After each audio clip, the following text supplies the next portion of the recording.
Like करिए, subscribe करिए, bell icon दबाना बिल्कुल मत भूलिए। मुझे पता है इस तरह की एक जो यही एक्सरसाइज जो है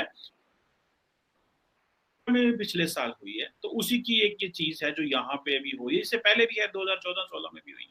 तो आप क्या समझते हैं, ये चीज है कि कहीं ना कहीं कंफ्यूज्ड है इंडिया, और इसकी शायद ये वजह भी आप समझते हैं कि फॉर इंस्टेंस आप इंडियन आर्म फोर्सेस में जिस तरह फॉर एग्जांपल सीडीएस का होना फिर ना होना, ये डिसीजन मेकिंग में प्रॉब्लम है, जो है वो पॉलिटिकली शायद चीजें जो है वो और एंगल से देखी जा रही हैं, और मिलिटरली जो है वो इंडिया की जो अफवाज है उसमें वो सिंक जो लाने की बात की जा रही थी वो सिंक आ नहीं पा रहा। तो इसमें जरा हमें काइंडली थोड़ा सा बताएं। चीमा साहब, मुझे नहीं लगता कि India is a confuse part.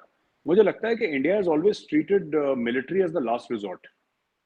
जैसे अमेरिका मिलिट्री को फर्स्ट रिजॉर्ट मानता है कि जी आपने हमारी बात नहीं मानी, ये लो Hellfire missile. We are not like that. We will give diplomacy a chance. And हम तो चाहते हैं कि जंग ना हो, पीस लविंग पावर है, हम लोग कोशिश करेंगे जहां तक पॉसिबल है वहां तक नेगोशिएशन से, डिप्लोमेसी से बात हो जाए। कभी कभी फ्रस्ट्रेटिंग होता है, 15, 16, 17 कोर कमांडर की टॉक्स हो गई, कुछ नतीजा नहीं निकला, होता है फ्रस्ट्रेटिंग, लेकिन ऐसा नहीं है। दूसरी चीज कैपेसिटी बिल्डिंग है। कैपेसिटी बिल्डिंग हम कर रहे हैं, बायलैटरली कर रहे हैं, हम टेक्नोलॉजी ले रहे हैं, वेपन्स खरीद रहे हैं। वो क्यों कर रहे हैं कि जब एंड में चीजें आए कि साहब अब काम नहीं बन रहा, now you have to act militarily, तो उस समय चीमा साहब we should be prepared to give an answer militarily, अगर if that is the case. तीसरी बात आपने सीडीएस की करी, मैं आपको बताता हूँ। इसमें दो बातें आपने करी, सीडीएस की और जॉइंटनेस की, चीमा साहब। ठीक है, जॉइंटनेस की प्रॉब्लम्स हर एक मुल्क में होती है, अमेरिका में भी हुई थी।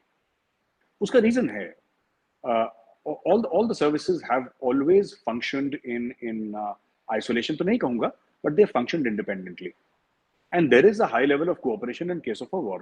एक्सरसाइजेस करते हैं, वहां पे भी आर्मी नेवी और एयरफोर्स होती हैं, तो ऐसी बात नहीं है। लेकिन जब आप एक स्ट्रक्चर, और ये स्ट्रक्चर शिवा साहब आज का नहीं है, ये 250 साल पुराना स्ट्रक्चर है, ईस्ट इंडिया कंपनी के टाइम का स्ट्रक्चर है। उस समय एयरफोर्स नहीं थी, ऑब्वियसली नेवी थी और आर्मी थी। बाद में रॉयल नेवी थी, फिर इंडियन नेवी बनी बाद में। बेसिकली कहने की बात ये चीना साहब कि जब आप इतना पुराने स्ट्रक्चर को आप चेंज करते हैं तो obviously there are bound to be some issues. अच्छा, सीडीएस का जो रोल है ना, ये देखिए, CDS was the first among equals, but CDS का एक वॉर टाइम रोल एनवसाज नहीं करा गया। आप सोचिए सीडीएस को, तो क्या सीडीएस का ना होना क्या इंडिया की वॉर फाइटिंग कैपेबिलिटीज को उसको कॉम्प्रोमाइज करता है? That's not true. क्योंकि ऐसा नहीं है कि वॉर में सीडीएस जो है वो आर्मी चीफ, नेवी चीफ और एयरफोर्स चीफ को हुक्म दे रहे हैं कि जी आपने ये करना है। That's not true. ठीक है, सीडीएस के कई सारी चीजें थी। It would impact war fighting certainly, but it is not see corps is the highest fighting formation in any army, even in Pakistan army, even in Indian army। Army command is over and above. लड़ाई तो core लड़ती है, उसके नीचे div लड़ती है, उसके नीचे ब्रिगेड लड़ती है, उसके नीचे बटालियन लड़ती है, फिर कंपनी लड़ती है, फिर प्लेटून लड़ती है, फिर सेक्शन लड़ती है, so on and so fourth. नीचे स्टोरी चलती चली जाती है। हाँ, सीडीएस के ना होने से ये चीज जरूर हुई है कि वो जो जॉइंटनेस की बात है, वो जो और मॉडर्नाइजेशन की चीजें थी, वो थोड़े समय के लिए इंपैक्ट हो गई हैं। सरकार ये कर रही है, मैंने पता लगाने की कोशिश करी, they are saying that we want to further fine tune it. Simply naming a person is not, person can be A, B or C. It can be an admiral, it can be a air marshal, it can be a general, it can be anybody। That is not the point। The point is कि आपको, you know, we tried it। General Bipin Rawat ने बहुत जबरदस्त काम करा, ठीक है, and we are very proud of him, God bless his soul। Now what is the next step? आप इस पोजीशन से और क्या चाहते हैं? तो मुझे ऐसा समझ में आ रहा है कि सरकार उसके ऊपर, they are mulling over this, how best to take advantage of this, और इसके ऊपर चल रहा है। and we are very sure that जल्दी कुछ अनाउंसमेंट हो जाएगी। बट जो आपका पहला वो था कि कंफ्यूज्ड बिल्कुल नहीं है। देखिए, हमारे साथ ये ना, काफी मेरे पाकिस्तानी दोस्त भी हैं, जब उनसे बात करता हूँ ना, तो उनका एक सवाल है, उनका बड़ा इंटरेस्टिंग सवाल है। और ये माइंडसेट है ना, इंडियंस का माइंडसेट और पाकिस्तानी को, हम लोग ना सोचते थोड़ा सा, हमारा थोड़ा सा उस टाइप का है, अलग टाइप का। वो कहते हैं कि क्या आपको ये नहीं लगता कि इंडिया क्योंकि अमेरिका के साथ है, इंडिया क्योंकि अमेरिका के साथ है, अमेरिका के खेमे में जा बैठा है इंडिया, तो इंडिया ने अमेरिका की बात नहीं मानी यूक्रेन की जंग में। तो क्या अमेरिका इंडिया को ट्रस्ट करेगा? और ये पढ़े लिखे लोगों ने सवाल पूछे, ऐसे नहीं कि कोई बच्चे ने पूछ लिया या 12th क्लास का 10th क्लास का बच्चा 11th का, नहीं नहीं, these are educated people and they thought. तो मैंने उनको बताया कि देखिए, इंडिया की जो वफादारी ना अमेरिका के लिए है ना रूस के लिए, इंडिया की वफादारी इंडिया के लिए है, and we will deploy and use our relationships to India's benefit as we deem fit. आज हम रूस से तेल ले रहे हैं, कल अगर हमें सस्ता अमेरिका से मिलता है हम अमेरिका से लेंगे।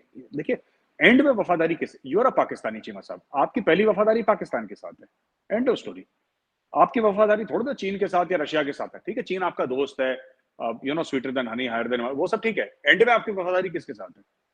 पाकिस्तान के साथ। और आपको जो करना पड़ेगा आप वो करेंगे कि पाकिस्तान को बेनिफिट हो जाए, एंड में तो वही चीज है चीमा साहब। तो हमारे साथ भी वही चीज है। अमेरिका अगर हमें फायदा देता है तो अमेरिका से लेंगे, जो भी देता है हम लेंगे। वो शॉर्ट टर्म लॉन्ग टर्म वही खेल है बैलेंसिंग का, that is what we are doing here. बिल्कुल ठीक है। अच्छा मेरे साहब, एक और भी डेवलपमेंट हुई है, वो भी आपसे आपसे जानना चाह रहे हैं, आपका एक्सपेक्टेड उसमें। ये जो चाइनीज जो शिप एक आ रहा था श्रीलंका और इंडिया ने उसको रोक दिया, ये इसकी क्या स्टोरी है? ये बेसिकली इंडिया का क्या माइंडसेट क्या है इस शिप को रोकने में?